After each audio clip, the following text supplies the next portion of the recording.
BC రిజర్వేషన్ల ordinance వ్యవహారంలో భారత రాష్ట్ర సమితి నేతలకు అవగాహన లేదంటున్న కాంగ్రెస్ నేతలు విద్య, ఉద్యోగాల్లో రిజర్వేషన్ల కోసం ఆర్డినెన్స్ ఎందుకు ఇవ్వటం లేదని మాజీ మంత్రి శ్రీనివాస్ గౌడ్ ప్రశ్నించారు. ఎలాంటి చిక్కులు లేకుండా బీసీలకు 42% రిజర్వేషన్లు ఇవ్వాలని భారత రాష్ట్ర సమితి మొదటి నుంచి డిమాండ్ చేస్తుందన్నారు. ప్రభుత్వ సలహాదారు కేశవరావు ఏం మాట్లాడారో ఎవరికీ అర్థం కాలేదని, కాంగ్రెస్లోకి వెళ్లాకే అలా అయ్యారని వ్యాఖ్యానించారు. కాంగ్రెస్ నేతలను ఏమీ అనలేక కేశవరావు భారత రాష్ట్ర సమితి నేతలను అంటున్నట్లు ఉందని ఎద్దేవా చేశారు.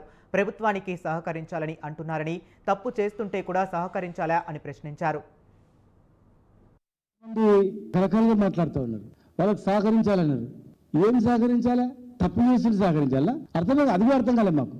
వాళ్ళకు సహకరించండి, మంత్రులకు సహకరించండి అని చెప్పేసి అసెంబ్లీలో సహకరించినాము, అఖిలపక్షం వాళ్ళకి తయారని చెప్పినాము.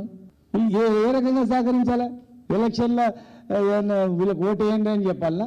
ఒకవేళ రేపు ఫెయిల్ అయిపోయి కూడా పోతే వీళ్ళకి ఓటు వేయండి ప్రయత్నం చేసిండ్రు అని సహకరించాలా? ఎట్లా సహకరించాలా? ఇలా పెద్ద మనిషి అక్కడ ఏమంటే కొట్లాడి బెదిరించడం చేస్తా అనుకున్నాం, కానీ ఈరోజు మాకు అర్థం కావట్లేదు.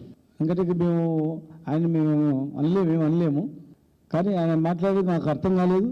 ఏమైనా జరిగితే మాత్రం కాంగ్రెస్ పార్టీ పూర్తి బాధ్యత వహించాల్సి వస్తుంది. ఒకటి మేము అడుగుతా ఉన్నాం వాళ్ళని, అసెంబ్లీలో 2 బిల్లులు పాస్ అయినాయి.